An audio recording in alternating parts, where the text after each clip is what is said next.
Hi again everyone, welcome back again di Bitcoin Update.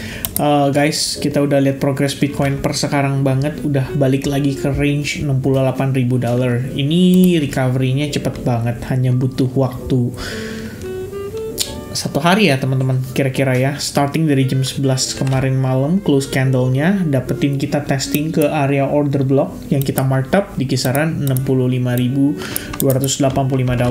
Sebenarnya kalau di previous video banget kita ada ngomongin soal target koreksi Bitcoin ya. Di situ kalau kalian lihat, perhatiin sekilas aja tuh ya, order block yang kita mention ya bener-bener ngasih reaction yang sangat signifikan. At least buat 4-hour close candle, begitu dia ngebentuk bullish hammer pattern, itu langsung dapat reaksi cukup baik. Dan kalau kita lihat progresnya, Bitcoin sebelumnya sempat naik untuk testing ke area SNR ini, tapi kalian perhatiin ya, begitu dia flipping SNR-nya, wah langsung dapat reaction lumayan signifikan, and then langsung rebound dia. Ya per sekarang sih kita nggak ngelihat dia ada retracement yang gimana banget, jadi bull masih keep controlling the market, dan bahkan kita udah balikin lagi nih SNR ini jadi ke support ya. Jadi kita ngelihatnya ini previously merupakan resistance, kemudian resistance ya, ini support sorry, and then kita udah break dari sana. Per closing 4 jamnya juga udah bagus, tapi karena dia closing bullish, wajar banget next candle-nya kita bakal printing candle koreksi ya untuk time frame 4 jam. Kalau lihat dari ETF punya inflow outflow, kemarin BlackRock masih belanja $317 juta guys, dan ini sangat-sangat signifikan, angka yang lumayan fantastis. Jadi kalau misalnya teman-teman mungkin mengharapkan ya koreksi bisa terjadi dengan sangat signifikan atau bahkan jauh banget, kita ngelihatnya malah enggak ini ya. Jadi so far kita dapatkan dia cuma testing ke exponential moving average 21. That's it. Ya, saya sendiri planning sebenarnya ada rencana pengen tambah barang ya kalau misalkan Bitcoin bisa back to around 64.500 sampai 63.500. Itu area yang kita sudah marking dari kemarin, dan kita coba antisipasi Bitcoin bisa sampai ke range tersebut paling jauh ibaratnya. Tapi ternyata sejauh ini kita testing exponential moving average 21 aja, itu udah ngasih reaction yang baik sekali. Bahkan kalau saya ngecek ya buat kondisinya kayak, ya ini mungkin nggak menyeluruh, tapi stochastic oscillator sendiri dia udah balik ke tengah. Kalau kita ngelihat dari MACD, well, we are still bullish, cuman memang ada perlambatan momentum aja, jadi memang harus diantisipasi further correction. Dan sementara untuk RSI, terakhir kita udah overbought, sekarang udah mencoba untuk nanjak lagi. Perlu diingat teman-teman ya, RSI itu bukan berarti kalau dia di atas, dia harus ke bawah dulu gitu ya, harus sampai ke bawah banget gitu, enggak. Kadang-kadang kita bisa aja cuman sekedar balik ke tengah, tapi kemudian dia mantul lagi naik ke atas. Ini terjadi terutama pada saat dia dalam keadaan bullish. Dan so far yang kita bisa dapatkan informasinya di sini adalah buyers dari Bitcoin itu tetap mencoba untuk membuat harganya mampu bertahan dengan baik dari momentum saat ini gitu. Ya kita tahu memang kalau misalnya lihat sekilas, andaikan ya kalian berpikir kayak ini kayaknya bakal ngebentuk rising wedge deh dan lain sebagainya, sehingga Anda punya antisipasi kalau Bitcoin itu bisa terjadi seperti ini. Betul, memang demikian itu bisa terjadi. Tapi kalau saat ini guys, selama strukturnya even for time frame 1 jam yang technically kita kemarin bearish, sekarang udah balik bullish lagi. Oke, saya ada sempat nge-breakdown analisisnya di grup Telegram. Makanya kalau misalkan teman-teman belum gabung ke grup Telegram, ini gratis ya, kalian tinggal cek aja link yang ada di kolom deskripsi dari video ini. Kalian bisa mampir ke situ. Dan untuk yang Discord, beberapa yang udah pada registrasi, harap bersabar. Sekali lagi teman-teman sekalian ya, sorry banget, memang itu policy kita nggak bisa untuk langsung invite kalian karena ada prosedurnya ya untuk memastikan kalian bisa dapat materi dengan proper. Nah situasinya di sini Bitcoin, tadi saya sempat kasih gambaran update-nya. Ini adalah update yang saya share di SAG previously. Sekitar jam 7 malam saya sampaikan kepada teman-teman ketika saya menjelaskan dengan detail bagaimana kondisi struktur ini kembali mengalami reversal, terutama pada perspektif time frame 15 menit. Nah, sekarang saya akan nge-breakdown sedikit lagi biar teman-teman ada gambaran. Yang perlu kita ketahui adalah di perspektif time frame 4 jam, ini adalah bagian dari inducement atau bagian dari koreksi gitu kan. Jadi kita mengantisipasi itu sebenarnya dia memang memasuki fase koreksinya. Dan bisa saja ya, dalam artian kalau kita ngelihat ini belum benar-benar beres guys, dalam konteks bisa jadi ya yang namanya bearish Quasimodo itu masih bisa terrealisasi. Jadi saya nggak mau terlalu overconfident dulu untuk saat ini karena memang masih ada beberapa area kayak gini ya. Di sini ada imbalance yang baru aja nih ya ngetes Bitcoin di level itu, habis itu kita langsung dapat reaction ya berupa candle bearish gitu. Apakah ini akan totally bearish sampai dia drop di bawah level $65.000? Ya, kalau misalkan itu yang teman-teman harapkan, ya silakan ya, bagi siapapun bisa aja berspekulasi gitu. Tapi kalau buat saya personally, saat saya ngelihat kondisinya kayak gini, oke, here's my thing ya, here's my concern guys. Satu, memang ada potensi kalau kita berbicara market koreksi aja, itu bisa aja namanya ABC corrective wave.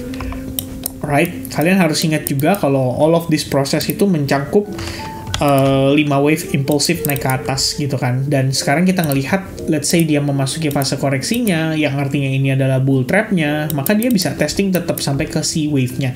Saya nggak tahu apakah dia akan bisa merealisasikan itu, karena waktu kita udah mepet banget, tinggal Jumat, Sabtu, dan Minggu. Sabtu Minggu biasanya volatilitas rendah. Dan untuk minggu ini, satu-satunya data yang kita dapatkan untuk market bisa bergerak dengan sangat volatile, itu cuma di hari Kamis, guys. Jadi hari Kamis itu hanya ada data manufacturing PMI dan services PMI, plus new home sales. Hari Jumat, nothing. Oke, kalian cek di kalender, hari Jumat nggak ada apa-apa, cuma ada durable goods order di sini walaupun banteng 3 ya, tapi sebenarnya kalau so far yang saya lihat untuk market crypto nggak terlalu berdampak. Kemudian Michigan 5-year inflation expectation, jadi mereka coba untuk melihat, mengukur, dan mencari tahu kira-kira dalam setahun ke depan, 5 tahun ke depan, ini proyeksi inflasi kayak gimana. Itu doang. Jadi hari Jumat nggak ada data, ya saya nggak tahu apakah dia bisa menggoyangkan pergerakan Bitcoin secara masif dan membuat Bitcoin terkoreksi sampai ke C wave-nya, yang manakala testing ke level 64.000, di mana per sekarang aja setelah data rilis tadi malam, ya kita lihat memang datanya positif. Jadi memang tidak ada, istilahnya tidak ada rasa kekhawatiran kalau US akan resesi. Dan kalau US nggak resesi ekonomi, artinya everything's fine, gitu kan. Initial jobless claim juga positif. So everything mendukung ya dalam konteks mendekati US election, terlepas dari apakah datanya didandanin atau gimana, tapi ini so far ngedukung guys buat market stay with the bullish momentum. Itu aja kalau dari saya. Jadi saya di sini ngelihat oke, kita punya imbalance, tapi guys saya tegaskan ya di sini my perspective, my own analysis utamanya mengacu pada struktur. Jadi kalau struktur tren sudah berubah kembali, terutama pada perspektif time frame 1 jam, saya akan breakdown sedikit, starting dari sini ya. Ini adalah proses dia mampu menciptakan lower low-nya. Lalu, kalau kita lihat pada prosesnya, kamu bisa perhatiin harganya turun, kemudian dia mengalami pullback. Dia turun, kemudian dia mengalami pullback. Tipis di sini. Lalu dia turun, dan di sini mengalami inducement, teman-teman sekalian. Artinya, secara struktur, kalau kita mau lebih rule based ya, dalam artian saya nggak pakai feeling, nggak pakai analisis ekstra kayak misalkan kita berbicara soal bagaimana ini bisa aja sekedar liquidity sweep doang untuk ngambil opportunity dari sisi sellersnya, dan ternyata mungkin ya kita bisa aja bagian dari retest gitu kan. Tapi ternyata teman-teman ya, kalau kita mengacu pada rules-nya, ya ini harusnya sudah termasuk dalam inducement. Dan kalau sudah termasuk inducement, artinya ini udah satu range dari atas ke bawah gitu. Dan setelah dia pullback tipis, dia meneruskan pelemahannya.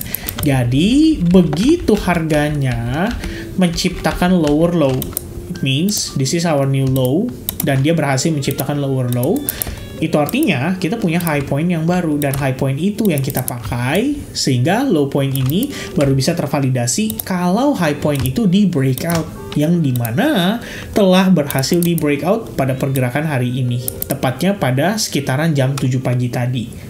7 pagi kemarin teman-teman ya, dan harganya mengalami reversal. Semenjak itu kita ngelihat dia naik terus, tapi belum ada pullback yang proper ya. Ini belum ada retracementnya. Ini baru pullback, di sini baru pullback, di sini juga perhaps dibilang pullback pun belum valid ya, karena kita belum ngelihat dia menciptakan lower low. Itu aja.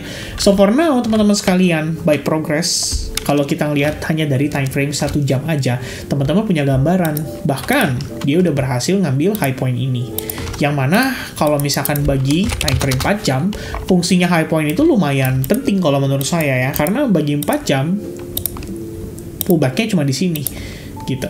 Ya, dan kemudian dia menciptakan higher high. So, kalau misalkan nanti di perspektif time frame 1 jam, katakanlah ini terjadi ya. Di sini sih saya tandain area ini sebagai inducement-nya gitu kan. Katakanlah ini terjadi. Ini artinya buat time frame 1 jam pun masih bisa bullish guys. Ya, dalam konteks seperti ini. Nah, misalnya dia testing ke area OTE dan lain-lain gitu ya. Tapi kan kita belum dapetin dia pullback. Kita belum dapetin dia retracement gitu. Sejauh ini kita cuma ngeliat dia tetap pushing, creating higher high, dan higher high terus. Jadi kalau kita lihat detailnya dari perspektif 30 menit aja, ya, dia naik, menciptakan high point. Apakah dia sudah berhasil nge-break previous low point? Aman, ya, cuma sampai sini, mantul naik lagi. Habis itu, saat dia sudah menciptakan higher high, kamu kan bisa ngambil area ini dong sebagai potential low yang bisa dimanfaatkan kalau misalkan itu seandainya di break ya, itu artinya kita udah dapatkan validasi high point yang baru. Ternyata dia cuma pullback sampai sini, habis itu dia naik lagi. Sekarang pun lagi usaha naik lagi guys. Jadi saya nggak ngeliat bear ya mencoba untuk mengambil alih dari pergerakan saat ini. Buyer still in control. On the daily perspective, closingnya bahkan bisa jadi membentuk yang namanya bullish engulfing. Dan jika demikian, we are still bullish. Ya, we are still bullish and we can still continue to creating higher high lagi after this, teman-teman.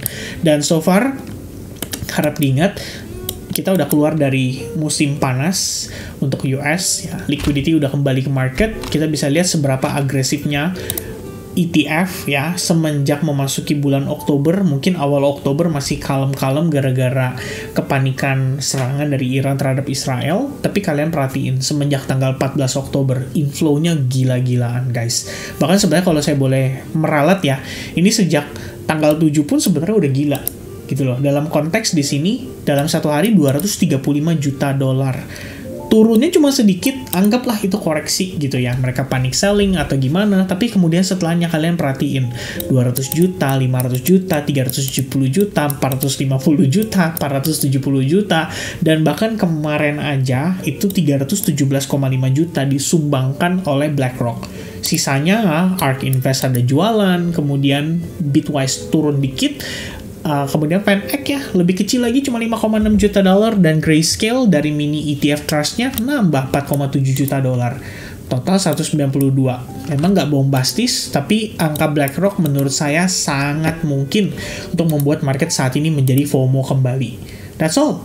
Oke, jadi kalau kita ngelihat saat ini gimana teman-teman? Saya sih personally react to market.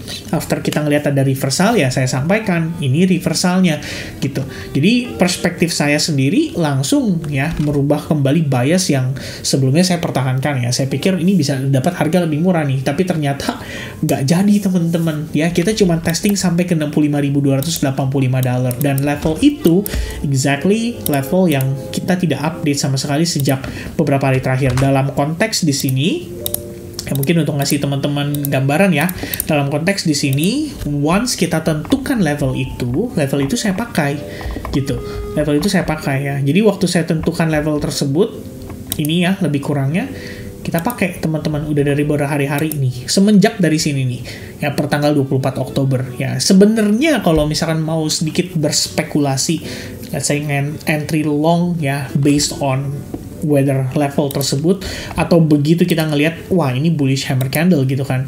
And also noticing ya, kalau kita approaching close candle di jam 3 pagi untuk time frame 4 jamnya, menurut saya ini lumayan kuat buyersnya, dengan closing berpotensi jadi bullish hammer pattern. And after that teman-teman bisa lihat we're bullish ya, we're back to bullish, so bullish ya. Even ya terakhir saya share ya kayak gini teman-teman ya. Jadi saya nge-breakdown analisisnya, dan here's the data ya. Market structure shift, retesting atau pullback sampai ke level ini aja, habis itu udah mantul lagi. Gila banget guys. So far so good. I can say that the market still back to bullish, but the problem is ya, buat yang tanya teman-teman, problemnya adalah Bitcoin dominance. Jadi kalau kalian pasti pencinta altcoins, pasti kan pengennya ngeliat altcoins kalian rally. Tapi biasa timbul pertanyaan, Pin, kenapa Bitcoinnya naik tapi altcoinsnya nggak diajak gitu? Ya kita bisa lihat teman-teman, uangnya bener-bener hanya berpindah ke Bitcoin dominance. Money flow masih ngisi di sini. Tujuannya kalau saya bilang sih ya, memang kalau kita pengen lihat market ngepump Bitcoin, in the end, Bitcoin dominance bakal naik lagi. Dan saya personally, mungkin ya, ngelihat dengan kondisi kayak begini, masih ingat kan dengan analisis yang saya pernah share ke kalian pada saat live streaming, saya sudah marking box warna biru ini, dan itu di kisaran range 62%. So, I think teman-teman sekalian, kita udah approaching level tersebut. Very soon, kita bisa tercapai level itu, dan pada akhirnya, ya I think pada akhirnya, sellers ya, sellers ya. Sorry guys, saya agak ke distract ya. Saya sambil ngapusin beberapa ini ya. So pada akhirnya we're not gonna see any alt season yet up until today, teman-teman, atau sampai dengan sekarang. Itu artinya Anda bisa dapatkan kesempatan untuk tetap reaccumulate altcoins yang menurut kamu bagus. Itu aja ya. Manfaatkan sebaik mungkin momentumnya mumpung harganya belum jalan. Itu aja. So, that's gonna be it from me. Thank you very much guys for paying attention. Semoga kalian bisa dapatkan idenya ya. Buat saya personally saat ini, sekali lagi penekanan saya ya, we are still bullish. Belum ada sign atau indication kalau market akan reverse untuk saat ini. Selama belum ada, maka saya nggak mau terlalu banyak berspekulasi. That's all. Okay? So God bless to everyone and see you guys again soon in the next update altcoins. Cheers guys. Bye-bye.